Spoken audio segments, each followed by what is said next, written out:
แต่ที่จริงมันก็อยู่ในความหลงนะความหลงแต่ก็ต้องตั้งสติดูนะตั้งสติดูดีๆเนาะจะได้รู้เท่ารู้ทันมันจะคิดหรือมันจะไม่คิดก็เรื่องของมันนะแต่มันคิดก็ต้องมีสติรู้ทันมันไม่คิดก็มีสติรู้ทันมันมีสุขก็จงมีสติรู้ทันมันอย่างเงี้ยเราจะฝึกให้สติรู้ทันทุกๆอาการที่มันกำลังเกิดขึ้นนะถ้ามันนั่งไปแล้วมันโอ้ทำไมมันคิดเยอะจังเลยมึงคิดก็คิดไปเราจะดูอย่างเงี้ยตั้งสติดูมันอย่างเดียวเลย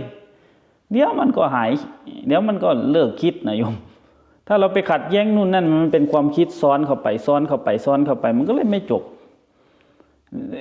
การปล่อยวางคือการยอมรับ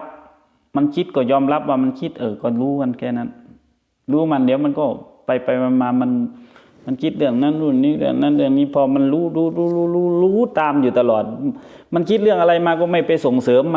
มันคิดเรื่องนี้มาก็ไม่ไปส่งเสริมมันคิดเรื่องงานมาก็เห็นมันคิดเรื่อง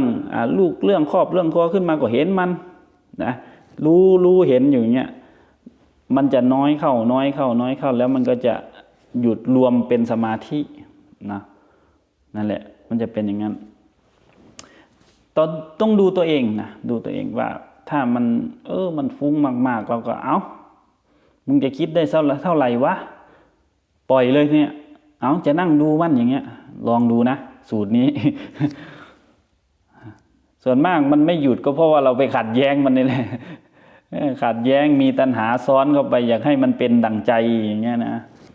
มึงต้องสงบสิอย่างนี้นะมันก็เลยมีปัญหาซะเลยมันก็เลยทุกข์ซะเลย